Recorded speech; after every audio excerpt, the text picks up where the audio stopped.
But first and foremost, right, I think maybe their comms, right, could have been better because, my mom lives with my wife and I, right, and our kid. So every morning she watches the news. So on the ticker, right, I think it said Grab employees to return to office 5 days a week. Yeah. So the first thing she said to me, did you know Grab, there's not going to be any more Grab drivers out around. Yeah, they're all going to be in the office. Then I was like, what the hell are you talking about? And before the next episode of the podcast, we want to say a big thank you to all of you who've reached out to nominate your loved ones for our Words of Wisdom project. We've been super heartened by the response, and we've since interviewed Singaporeans from all walks of life. Taxi drivers, academics, tennis coaches, and other people doing cool stuff around Singapore.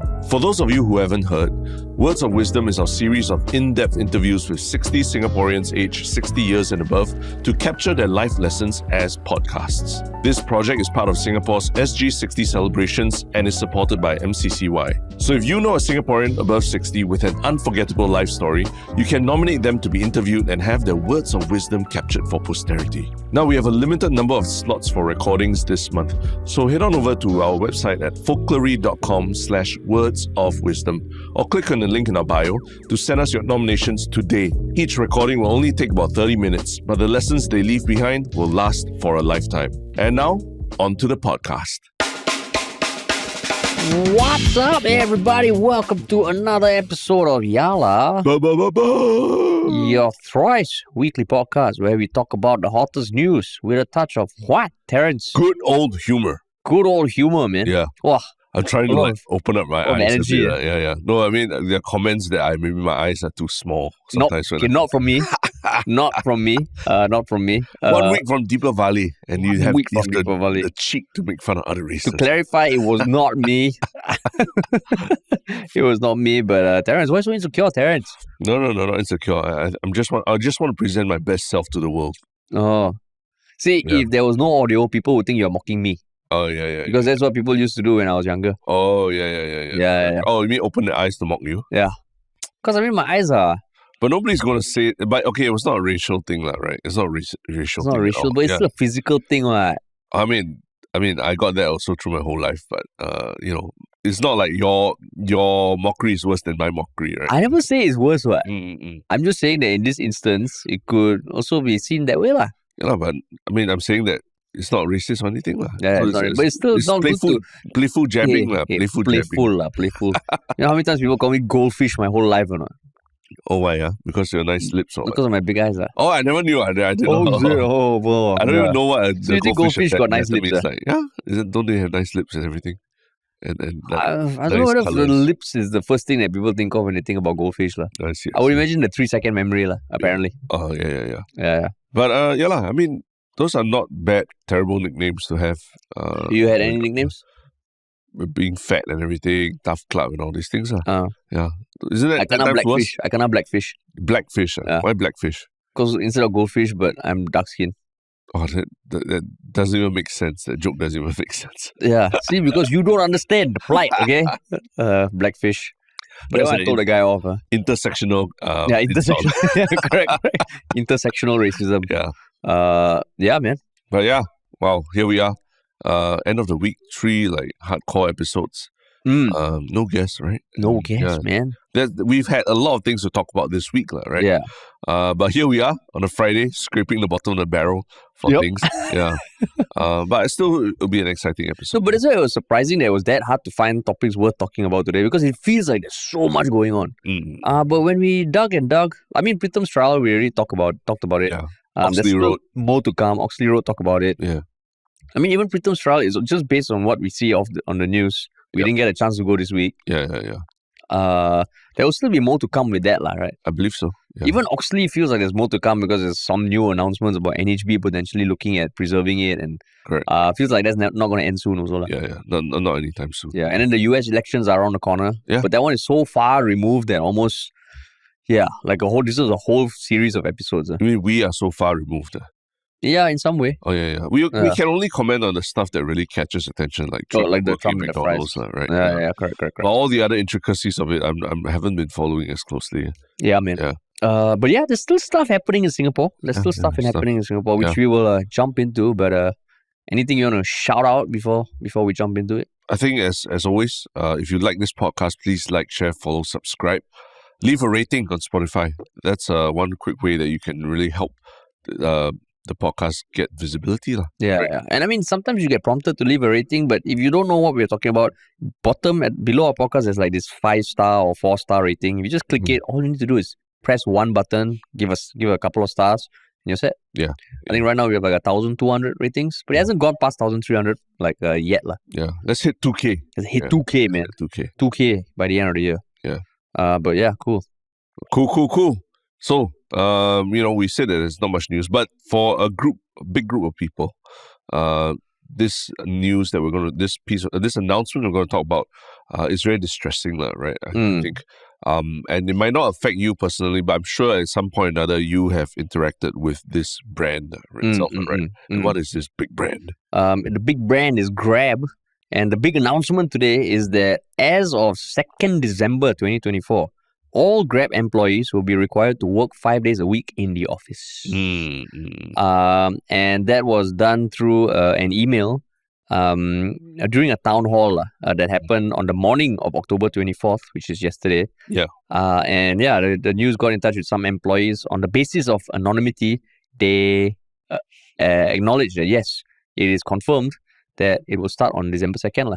Yeah. So, I mean, there was also an email sent by the Grab CEO, Anthony Tan, and some of the reasons cited was that, to facilitate more collaboration, more interactions, face-to-face time will accelerate progress and enhance integration across our ecosystem and business units. Yeah. And that returning to this 5-day work week in the office aligns with their goals to do more for our mission and to drive faster growth. He also said there'll be a 1-month adjustment period, so that employees can make plans for personal and caregiving responsibilities. Also acknowledge that after 3 years of hybrid, it's been 3 years of hybrid work. There requires some adjustments, but it's for the greater good, Yeah. And another employee also mentioned that there will be disciplinary action against those who don't comply. Yeah. Because right now it's 3 days office, 2 days work from home. Yep. So when you saw this, Terence, what were your thoughts, man? I think it's quite interesting because I think last month Amazon also decided they're going to mandate workers to come back in office full time. Yeah. But only starting next year, I believe. And it was Amazon AWS Yeah. Yeah, not the whole of Amazon. Yeah. And then obviously there was Tesla back in 2022 already. They were Elon Musk was quite infamously mandating this as part of their culture. Yeah. I'm quite surprised because I think those are still the tech companies in the US, right, who are doing this. So for Singapore side, you realize that most government agencies and actually big government agencies are still hybrid work culture, right? Yeah. And most of the time in Singapore, the private sector actually takes the lead from these agencies. So for Grab to do it unilaterally, it's a very big statement, right, of their own policies and how they also are thinking independently from government agencies and all. Yeah. So it is a bit of a surprise for me, and because Grab is such a big company, I'm only thinking that there'll be other companies looking at them saying, "See, if Grab's doing this, we can also do this," and they start mandating it. But I mean, aside from Grab, were you already feeling that we are going to return to 5-day work week in general, or you had faith that the hybrid or even complete remote work would continue? I think for the people, a lot of people were just saying that it's the future, hybrid work, because there's a lot of different factors, besides potential disease and everything spreading easily. But the idea is that office rents were also going through the roof, right? So there was a lot of hot desking options. People are encouraged not to be in the office if you don't need to be, right? I don't see how that has really changed. The only big change in the last 6 months is that there have been a lot more layoffs, especially in big tech companies. So I'm not sure if the idea is that since there are already so many layoffs, we really don't have those problems of overcrowding and everything. In fact, if anything, we need people to come back and shore up the operations in the office. That's the only difference I've seen from 6 months ago. But did you also see that, yes, hybrid work is the future, but were you skeptical about it or not? Or do you really think that it would last? I think hybrid work is great, actually. I think it's because there's a lot of time you spend in commuting that honestly is wasted time. Yeah. But that's coming from an employee perspective. Yeah. But maybe for big employers like themselves, like Grab and Amazon, it's a very different story. I don't know. What do you feel about it when you heard this news? I mean, I was surprised it was Grab, but I also think that the whole work from home hybrid thing, right, is going to get a lot less common, specifically amongst bigger companies. Yeah. Like I also think hybrid work is great, and for a company our size, it makes sense. But for a bigger company, right, I think it is almost going to be I can't imagine like the big ass companies continuing hybrid model. So when I saw this, I was surprised it was Grab, but I mean, doesn't Grab have a direct incentive to encourage people to commute more? Oh yeah lah. You think about it, Correct. Yeah, they have a direct incentive lah. Yeah, because if more people are staying at home and not going out and taking Grab cars. But then stay at home, then you order Grab food. Correct lah. But in Singapore, there's a lot of options besides Grab food lah, right? But you'd be surprised. I think a lot of people still order Grab food. They do. They do. But I'm just saying that generally, the more people move, the more likely there'll be people taking Grab lah, right? True lah. Right. I don't know how much that played into their decision. Maybe they made a calculation lah. Yeah, because there's been talk a lot about like the context, or like there are many other things that are happening outside of this, right? Yeah. But first and foremost, right, I think maybe their comms, right, could have been better because my mom lives with my wife and I, right, and our kid. So every morning she like watches the news lah. So on the ticker, right, I think it said Grab employees to return to office 5 days a week. Yeah. So the first thing she said to me, did you know Grab, there's not going to be any more Grab drivers out around. Yeah, they're all going to be in the office. Then I was like, what the hell are you talking about? Then she said, yeah, there was news that, Grab employees are going to have to work in the office. Then I said, Mom, it's the Grab office employees, not the drivers. But drivers also employees. Right? Yeah. So I wouldn't be surprised if there's a segment of the population that is maybe of a certain demographic or age, who maybe don't understand what it takes to, build a super app and everything that goes behind the scenes. They might be downloading Tada and Gojek and all that because they're like, fuck, cannot use Grab anymore. So it's bad comms. It's bad comms. And if I was Tada and all on social media, I would actually play with that, all Grab employees going to be in the office and all. But so that's the light-hearted thing. But then if you think about it, you mentioned the layoffs that have been happening the past few months, right? I think there's always this talk, is it an employee job market or an employer job market? Yeah. And if all these companies are laying off people, right, it means that there are probably a bunch of people who are somewhat qualified, who are looking for jobs. And maybe for Grab, I'm sure they knew that if they change their policy to this, there will be some people who feel like, hey, I no longer want to work here. Understandably so. Yeah. And maybe they feel they can get jobs outside. But I think there'll be a lot of people who might want to fill their place. Yeah. So I think this one is like, it's sad. Like, if you're an employee, right, this sucks, man. Yeah, it sucks. Yeah. It adds, they said it adds an extra 4 hours of commuting every week, right? Yeah, and if you do have caregiving responsibilities at home, yeah. Now with a newborn, like, we really have to think of like almost a system, yeah. Right? How to divide the work, how to make sure that, okay, this happens, and this totally upsets it. Correct. Yeah. But maybe that's where the government, because of the commitment they have towards young families to help them, achieve some kind of work-life balance, give you more time to take care of your family. Babies, yeah. Yeah, in some ways, they cannot buckle to the pressure of getting everyone back to the office. Yeah. They have to set the example that, hey, we can find a hybrid system that works for work-life balance, right? Yeah. And anecdotally from people who work in civil service, they realize that the government has to walk the talk, right? Yeah, they can't you see Grab's doing this, so we can also do this. Because you imagine if they do say mandate, right? Yeah. Immediately, like now every day there's news for rising costs. I think our fertility rate hit an all-time low again. Yeah. Bringing up kids is getting harder and harder. And so the MRT also breaking down. MRT also breaking down. Correct. MRT also breaking down. All the transport is getting filled to the brim. Yeah. So whether the government likes it or not, whether it is more productive or not, I think they don't have a choice. Yeah. But going back to what you said, the comms really not great. I mean, in the sense also, Amazon mandated 5-day office work week, work from office 5 days a week, starting next year. But Grab seems to be starting like in December, right before like the holiday season and everything also, right? Yeah.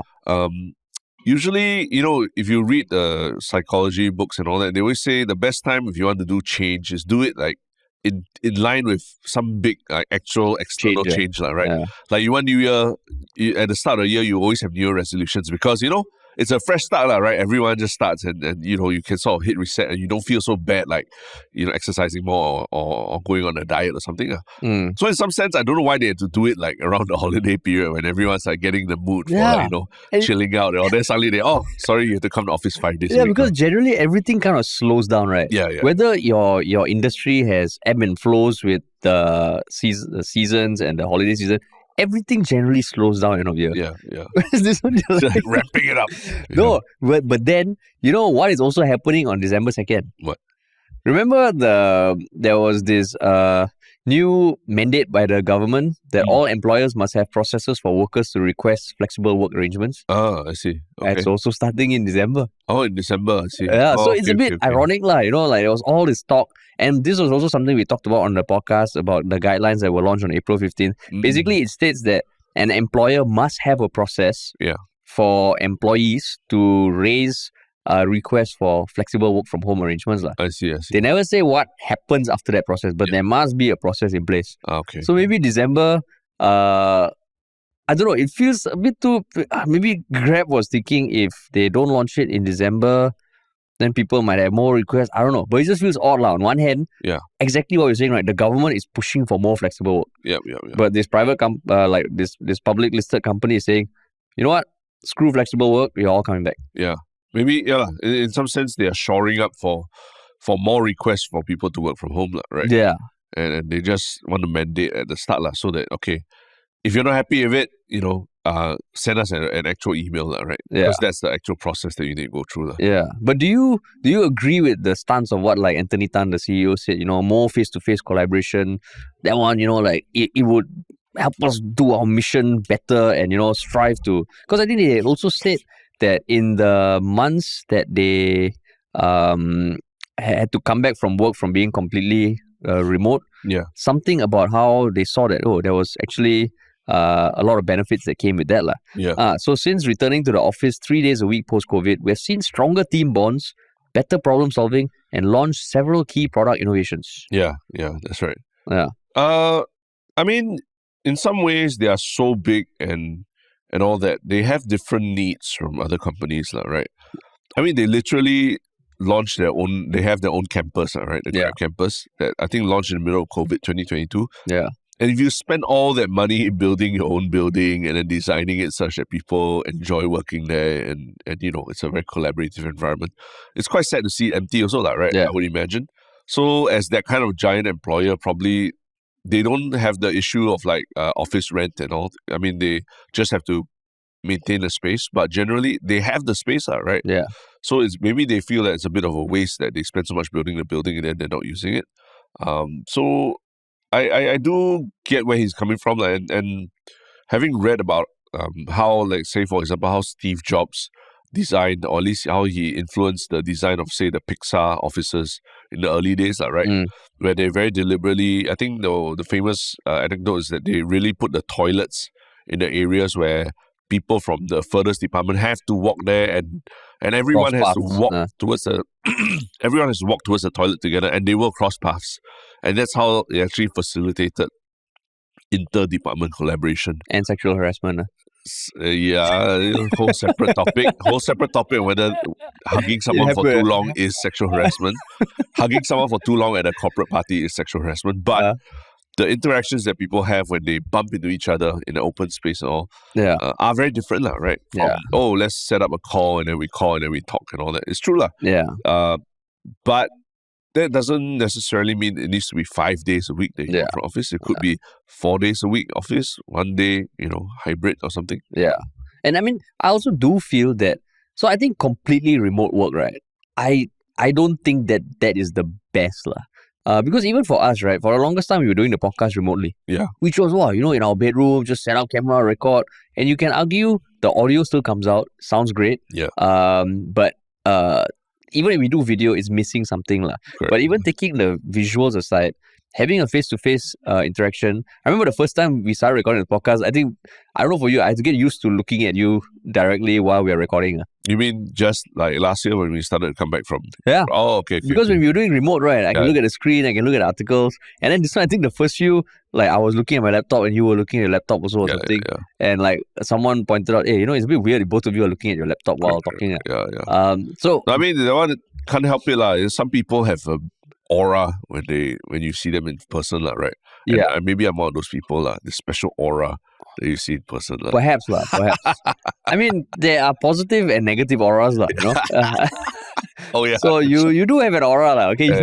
Hey, hello.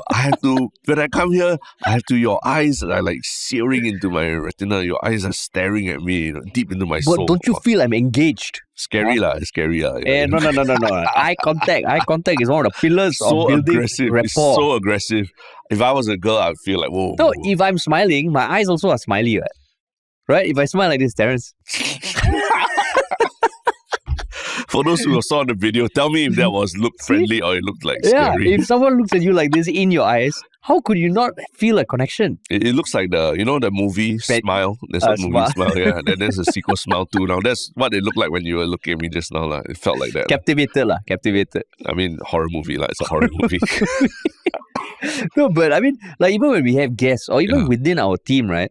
I mean, we generally work hybrid. But for certain things, for certain discussions, for certain kind of like things that we need to work on, it is more productive to come face to face. Correct. Right. And I think we've realized that also. But to have to return 5 days a week, that one is a bit could they have done a bit harsh. Yeah, so could they have done like 4 days a week and then 1 day work from home?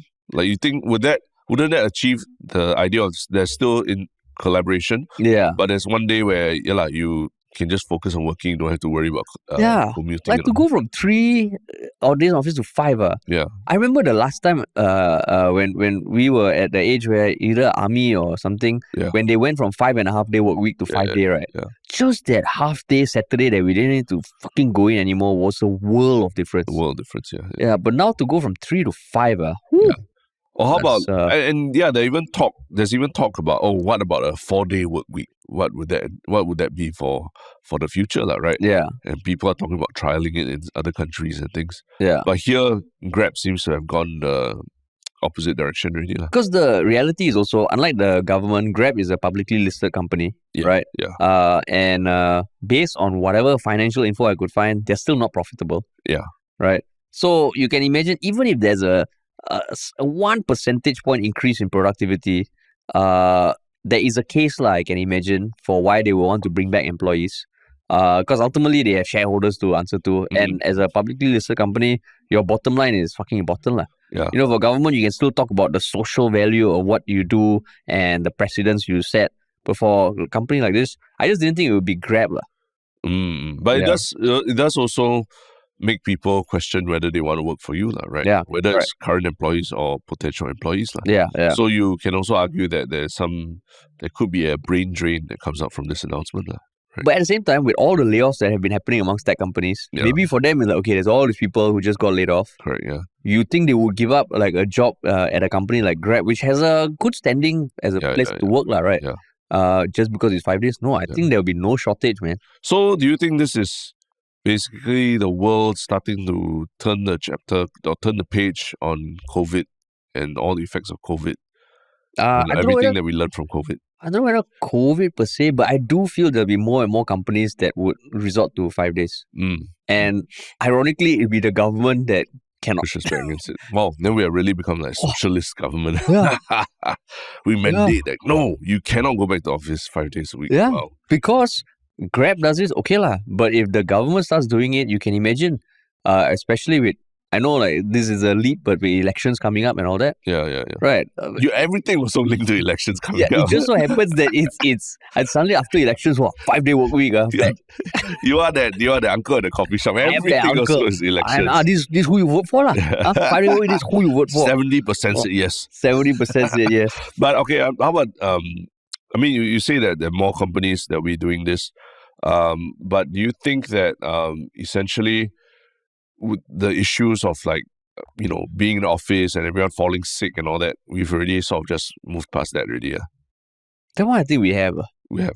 Yeah. So like, care already lah, basically. Everyone doesn't care already. Oh, no. I think maybe on an individual level, people are more cognizant. Yeah. Like, I think maybe shared pantries and all, people might be more cognizant. But I think that risk of like, oh, I'm going to office means I will automatically fall more sick. I don't know.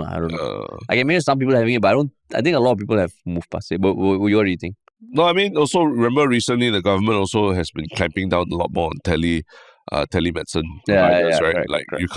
you can't give people MCs as freely as you used to, right? Yeah. So in some sense, collectively we're all saying that, hey, maybe we're done with this whole phase of like really giving a shit about the health concerns when people are in office together and all. Because remember, just a couple of years back, it was like, what? When you were sick and you went to the office? Yeah. That's so irresponsible. Yeah. No one says that anymore. And then people talk about, the Great Reset. Humanity needed a Great Reset. Yeah. Andre Bocelli singing in an empty castle in Venice or whatever, where he was, where he sang a castle in Italy. Yeah. It was empty, the streets were empty. Oh my God, the Great Reset. Yeah, and like maybe humanity needed a shock to the system to find a better way forward. But then now it's like fuck the shit. What? Okay? This 5-year holiday, all y'all shut the 4-year holiday, all y'all shut the hell up, we're going back to the old days. Yeah. Okay, but one thing you have to admit, right, is when people are not in the office together, all that, you can't do all the other social stuff like go out for lunch together, happy hour together, and all these things. And a lot of times, the real bonding happens at this kind of things, like right? KTVs. KTV. I mean, I never say, but some companies do that, KTV and everything. Doesn't that bring some value to your company when you all have like a communal time like that? I think it does. Right. I think it does. And I mean, okay, so I know a lot of companies or offices in CBD, they don't even spend that time like on lunch. Maybe they tapao and go back, but it feels like everyone just goes their separate ways and come back. I still feel, or at least what I hear from people working there, maybe you come back, you eat in the pantry together and all. Yeah. But I think that sort of time is actually damn important. Yeah. Damn important, because you build that bond there so that you don't just see your colleagues as transactional peers lah. Yeah. And I think that's very important lah. But that's the thing lah. Maybe it's quite a disappointment that all these remote working tools like Zoom and Slack to some extent and even Microsoft Teams and everything, they've just not really improved that much since like 5 years ago, right? Since COVID and everything. Where it was. Now it's very common to use a call for your most important meeting, but beyond that, we've just not there hasn't been that much progress lah. It's still the same old issues of connectivity issues or the connection's not great. I can't hear what you're saying. Hey, you dropped off for a while. I don't know how many times a day you say that during your calls, right? Yeah.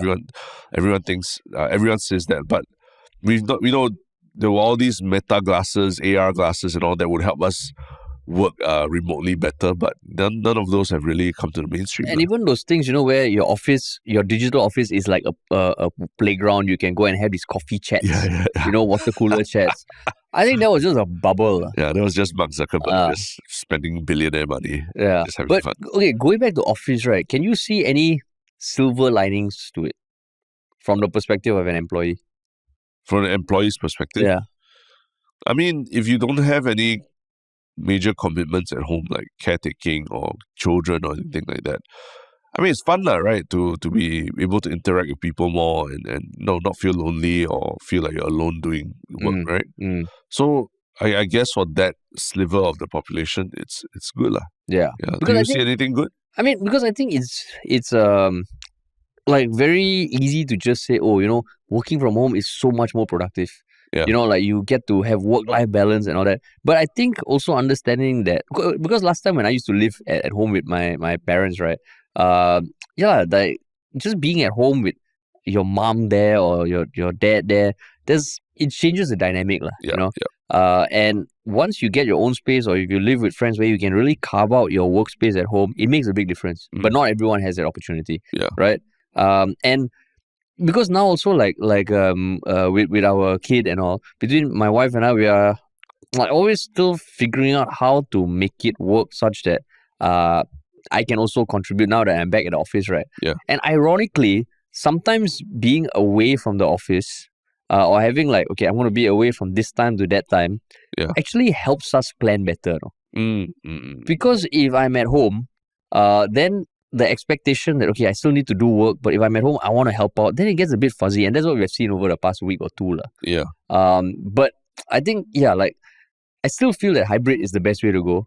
But we also have the luxury of being a small company. If my previous employer was a big ass company, where I can't say like everybody was really driven by the work that they were doing on a day-to-day basis, I think it just gets a lot harder to manage as that company, as the employer. Yeah. And then you need really good managers. Correct. But if a company is that big, I can't say that all the managers will be good. Yeah. So I think it's not as there's pros and cons. But yeah, I think hybrid, like maybe this one also, like go for 4-day work week first. Yeah. Then maybe next year go back. Yeah. But I mean, the timing of the requirements that you mentioned that the government is implementing of an official process for people to ask to work from home and everything. Yeah. And maybe that accelerated this decision. Because you think about it, a lot of big tech companies in Singapore have downsized their offices as well, So when they downsize the offices, I'm sure the plans are not, they don't make plans for like 1 year or 2 years. It's like they probably make like 5-year projections of how much office space they need. So I don't think it'll be changing that quickly for other companies, but maybe for Grab, because they own their own real estate and they're willing to take the hit, the PR hit or the HR hit from this. They just went ahead with it. Yeah, that's why. So I mean, there's probably a lot more to it, and there's probably been quite a bit of plans for this. Yeah. Right? Yeah. But but maybe everything you're reading about Grab now, maybe it's an endemic of like the entire Singapore population, right? Because there's been an international study that says something about Singapore that is quite alarming. Yeah. And what does this study say? It is that Singapore, in terms of burnout, right? Yeah. There was a survey done by this workspace solutions provider, Instant Offices, that in 2024, while burnout signs and symptoms are generally up 50% worldwide, if you look at the searches for burnout related stuff on Google, and across all the 30 countries that they were surveyed, Singapore had the third highest burnout sentiment, with Melbourne the second highest and London the absolute highest by a mile. Yeah. So based on like these numbers, in London apparently you get 2,240 searches per month. Melbourne 1,040, Singapore 950, and the rest of the list are like New York, Sydney, Toronto, Montreal, Amsterdam, Los Angeles, and Berlin. Yeah. So yeah, this burnout thing, right? What would you make of these results? Granted, it's still a survey by an independent provider, and this one always maybe sometimes has some agenda. Yeah. So I mean, first thing, they're going by city, which is an important detail, because that's true. You're not talking about the country of the UK or the country of Australia. You're talking about very specific cities. And in each city, I think the working culture probably is very different, even within the same country. Right? And the demographic of people also. Demographics as well. Because I think one thing that sticks out to me here is that there are, out of the top 5, 2 of the cities are from Australia. And isn't Australia, like, from what everyone says, is the most... Friday afternoon, go pub already. Laid back cultures and all that. So immediately that kind of like set off alarms for me already, and trying to think about, okay, like maybe is there something in this survey that is not reflecting what life is like? Because all the anecdotes you hear about Australia, with no matter what industry you work in, even the high adrenaline ones like finance and all that, they say usually by 4 o'clock, 4:30 latest, people are sort of checked out already, and then they go surfing or something, and then the stores don't even open past 6 p.m. They close at 6 p.m. Everyone goes home to chill after that. So how can it be that Melbourne and Sydney are 2 of the most, like, stressful cities, right? That is true. So it made me like think about, okay, are there other metrics also that tell you more about working in each city? So, and there are a lot of other surveys, like work-life balance surveys and all that. And the concerning thing for me is that Singapore is always one of the worst, no matter what the survey is. Burnout, Singapore one of the worst. Work-life balance, Singapore not near the top 30, So, but whereas Melbourne and Sydney, they don't appear uniformly in all of these surveys.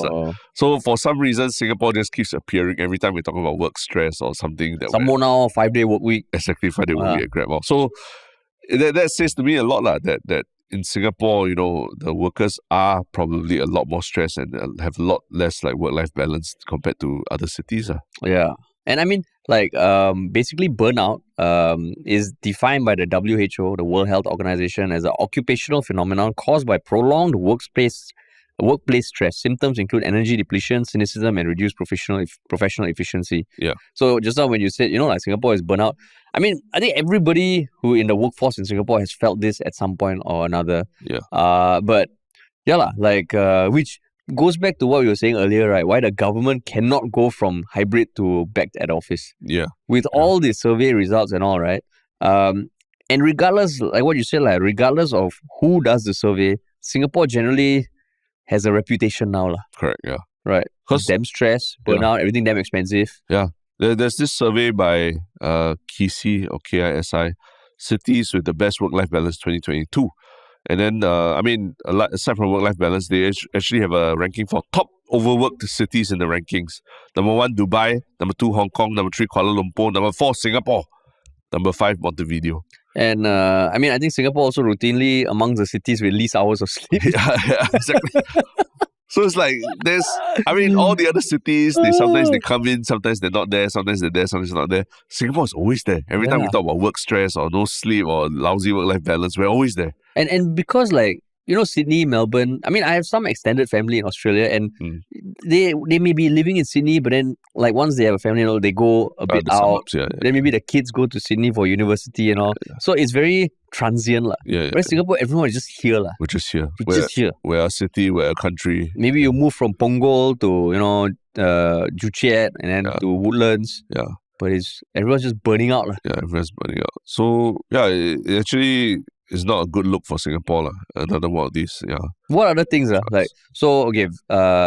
high stress, right? A lot of burnout, little sleep, rising costs. The press freedom very low. Yeah. Least emotional. Boring also. Boring. Boring subjective, right? Boring. But wasn't there something that said Singapore, or maybe least emotional? Least emotional. What other things in recent times?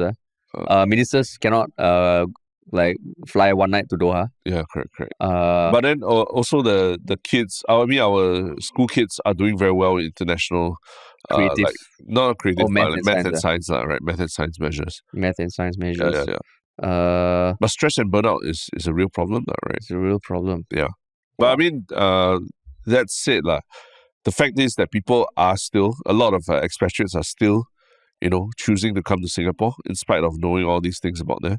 So is it also maybe Singaporeans were just number one complainers in the world? Everything also we complainer. I think so also. Because we've been spoiled for too long. Spoiled? Yeah. Why, yeah? We do live in a bubble. Okay. Yeah, okay. So when everything kind of works, when things start to break down, I think people also feel oh shit, things are not working. Yeah. And I think that is So you're saying you're talking about the MRT breakdowns kind of things, people complain a lot more in Singapore than they would in other countries. I mean that's a leap, That's a leap.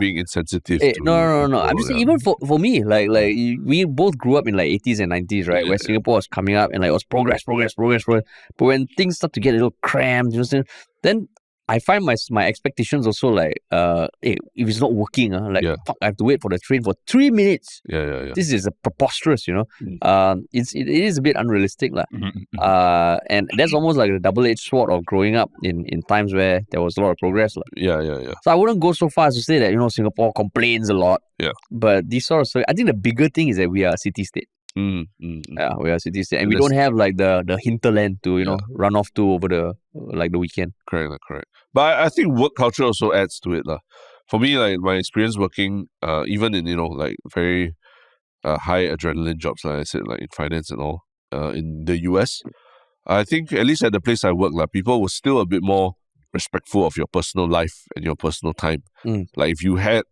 something to attend to that in your personal life, as long as you said it up front, right? Generally, I found that people were quite, they would work around it as much as possible. Whereas in Singapore, working here in the corporate world for a while, I found that it was much more of there was a lot more so-called FaceTime.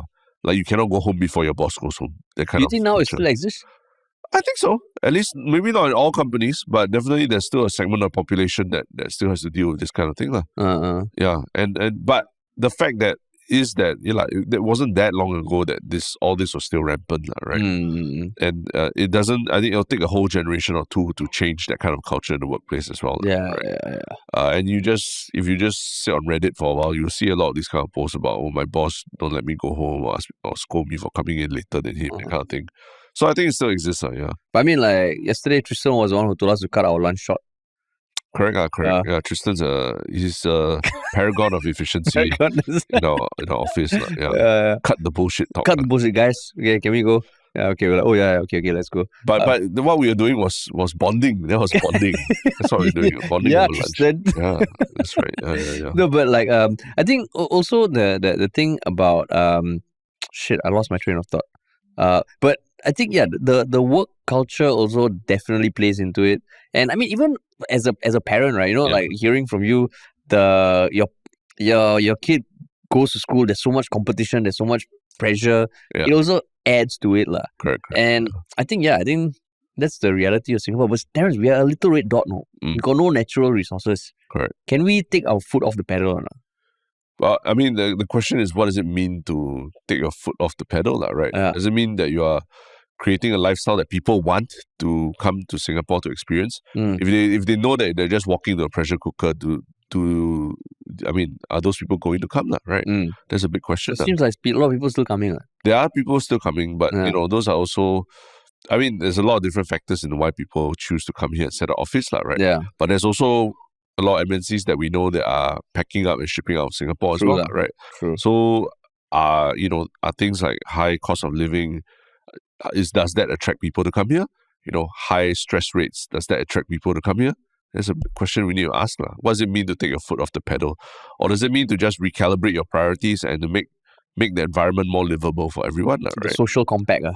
Yeah, the social compact. But even over a social compact, if you want to be an attractive workplace, like I mentioned Steve Jobs, the way they designed the Pixar office and all that, not just about how people walk to the toilet, but it was just open, apparently, like, I've never been, but there was a lot of sunlight, a lot of organic material and all that to just make you feel at home. And, employees were sterile. They were allowed to do up each of their own so-called like cubicles / work pods, and then they will have competition who has the nicest work pod and stuff like that, you see. So it's all these little things that actually do make people want to work with you, and it's not necessarily just about like being the most efficient. Yeah. It's true, but I can't imagine like trends like this in Singapore changing in the short term. It'll take a while. Generations. If it ever happens. Or it'll take bold leadership. Bold leadership from the government also saying that, hey, we will find our own way to do this. But we don't have to follow others. To their credit, like sticking to the hybrid work model for all civil servants, right? Yeah. That is damn surprising. I'm damn surprised with that. So I mean, credit where credit is due. Yeah, you have to walk the talk. Walk the talk, man. You want a higher fertility rate, then you got to walk the talk. Give people more space, more time. Yeah. More space, more time. Yep.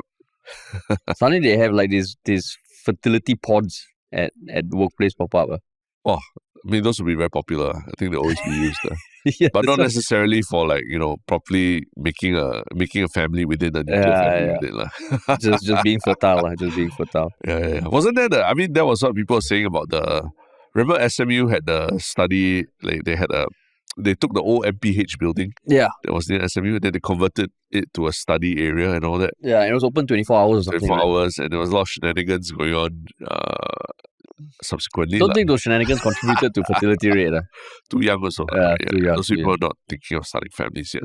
But that's my point. The moment you put these things there, they start getting used for things that are not related to the original cause. Yeah, exactly. Yeah. But yeah, man. Burnout. Interestingly enough, that there was no article in Singapore, but the one we found was from Malay Mail. From Malaysia. That's right. So maybe they're also trying to attract Singapore talent. Now a lot of people rebasing to Malaysia, right? Yeah. You're right. But yeah, man. But yeah. So we are at the point where we're talking about our one Shiok comment. Yes. And what is your one Shiok comment? My one Shiok comment is something that came on Spotify. Which has a comment function. For those of you who don't know, if you listen on Spotify, you can leave a comment and we will see it. So this came on the episode 577, the government blocking the NTUC income allowance deal and Simulius Bobati Kerfuffle. It was by Fawaz Rosen Shah, and they write, found your podcast by chance at the end of last year. Having lived away from Singapore for 12 years, I've lost touch with what goes on there. You guys are essentially my daily dose of the drama that I can't see from this side of the world. I listen to your podcast during night shifts at work. Ironically, after all the Iswaran talk, I work as a nurse in a prison somewhere in Australia. Wow. And I must say, you have been great company. Keep up the amazing work. Yalla Butter, Tasmania. Wow. Tasmania, man. Tasmania prison nurse. Tasmania prison nurse. Holy shit. Wow. Yeah. That's like intersection that I never expected. Yeah, next time when a client asks, what's your profile or listener? Right? Well, anything ranging from, a politician to a nurse. Prison nurse. Prison nurse in Tasmania. Prison nurse in Tasmania. Prison nurse in Tasmania. So, wow, that's probably the most interesting listener profile that we found. No, right? we had someone on a ship also. We've been on ships. They were stuck in the Suez Canal, right? Stuck in the Suez Canal. Yeah. Wow. What the hell, man? So it's fucking cool. So thanks so much for your message. Yeah. And we will keep cranking them out. My one Shiok Comment is also like a fan mail from someone on our latest episode 579 on Reddit. Mushroom12345 says, started listening to Yellowbud since the Iswaran case. Oh, so quite recent. And have been enjoying this podcast with a mix of objective discussion and casual banter thus far. Stay-at-home mum here, trying to sneak in some productivity and entertainment while doing the chores, but could never find a podcast that keeps me engaged till the end. Yellowbud is the first. So glad that I found Yellowbud and Tell You First, and I'm hoping you guys continue the great work. Oh, awesome. I saw your comment. I had to Google the acronym SAHM. Oh, SAHM, you didn't know? You knew? Yeah, of course I know. Oh, I didn't know. I mean, I'm one with the, all these stay-at-home moms and caregivers who... when people have to overcompensate and highlight the good things they do, right? It's fucking bullshit. I will just admit, I did not know what it stood for. Yeah. I was thinking, SAHM, what the hell is that? But SA is such a common acronym that is so easy to mistake for something else. Yeah.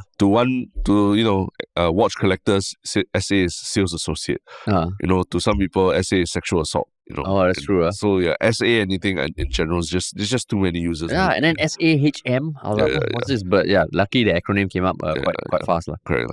Yeah. Stay at home mom. Stay at home mom. Yeah. So even the stay at home mom is trying to be productive also. Yeah, listening to our podcast. But that's cool. Yeah. That's cool. That's super cool. Yeah. What about your one Shiok thing, man? Let me just pull my out. You have yours? Yeah. Yeah, sure. Go ahead. I don't know whether it might be the same thing. No, you go for it. Okay, so my one Shiok thing is a show that we went on Wednesday night, 23rd October, by our dear friend and also a friend of Yellowbud, Rishi Budrani. It's called Can I Make You a Suit Mate? And I mean, if you know Rishi Budrani as a stand-up comic, he does great stand-up comedy shows where he's on stage for 1 hour telling joke after joke after joke. But this one was a one-man monologue play. And it was paying homage to his dad, and essentially the story of his dad having come from India to Singapore and setting up a tailoring shop.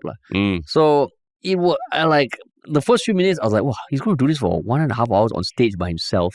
But by the end, right, I fucking loved it. Yeah. And I've always liked his stand-up comedy shows, but this one just feels so different and refreshing and also very funny. Yeah. And for me personally also, it was something quite nice where he talked about his father's journey from coming from India and his wife being from Sindh, which is where my ancestors are from. Yeah. And the partition of India and Pakistan and how a lot of Sindhis moved from India to all around the world, including places like Singapore. Yeah. It was just very well done. Solid acting, super funny crowd work.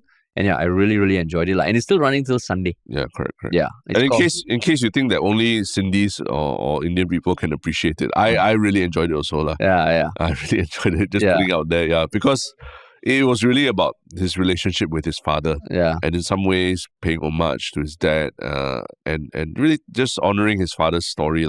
Yeah. And if that sounds like, like all Asian people, we don't really, maybe we know of our dads, but we don't really know what went behind their stories coming up and all that, right? Yeah. So it was very sweet seeing that Rishi had done, probably a lot of research and talking to his dad to really script this as well. and feature the best parts of his life in this story. Yeah, and it wasn't cheesy because sometimes people write about their loved ones on Instagram and all. I'm like, shut up, LinkedIn, okay, just, LinkedIn, shut Imagine up, if okay. it's a LinkedIn Yeah, post. but this one, it was actually just objectively a good play. Yeah. Even if it wasn't about his father but someone else, it was a really good play. The show is running till Sunday. I think there's still a handful of tickets for the shows today, tomorrow, and Sunday. Yeah. So if you can, just go down. It's at Funan at the Wild Rice Theatre, so a very central location. And we'll put the link in the show notes. Yeah. And then it weaves a lot of Singapore history into it as well, which I thought was like super cool. Yeah. And I feel now Terence finally understands my family story. Because normally when I tell him, I don't think he gives a shit. But then now that you saw it and you were entertained, you understand the plight of my people. Because he's more entertaining. Touche, man. Touche. I set that up. I set that up for myself. But yeah, man. Cool. But yeah, my one Shiok thing is the DJ David Guetta. The DJ who cured racism a few years ago by playing music. Now he's back to cure aging by doing a remix of the song Forever Young by Alphaville. So David Guetta, Alphaville, and Ava Max. So they did a remix of the song Forever Young, which was pretty fun, pretty cool. And I love the song. And just nice to see that there's a more modern spin on it. Wow, really? Yeah. Just came out, Yeah, just like less than a week ago. So pretty cool. Yeah, David Guetta. He was fucking popular, but after that he kind of fell down the cool ladder, right? I mean, he's not that young anymore. He's, I think, in his 50s. But at one point he went from being cool to like... cheesy, right? Cheesy. What changed? His collabs, is it? Yeah, I mean, he collabed a lot of celebrities. I mean, you remember Akon, I've Got a Feeling. I've Got a Feeling with the Black Eyed Peas. That's David Guetta. Right, and Akon also, right? Yeah, Akon also, yeah. I mean, so that was the peak, I guess you would say. And then, and overall, the electronic dance music also is a bit less popular now than it was true, like 10 years ago, right? It was Sexy Chick. Yeah. So listening to David Guetta is really very retro. And then the fact that he's remixing a retro song makes it even more retro. Yeah. But hopefully this cures aging human population as well. Oh, that's cool because he's in his 50s, is it? Yeah, he's not young anymore. Yeah. Nice. All right, cool, man. All right. Thanks everyone for listening. And remember, if you enjoyed this podcast, please leave a rating on Spotify and Apple. Yeah. Share it with friends who may not have heard of us, and follow us on social media on Instagram, TikTok, and Reddit. And to work with us, contact at ministryoffunny.com. That's our email, or go to ministryoffunny.com, our website. Talk to y'all soon.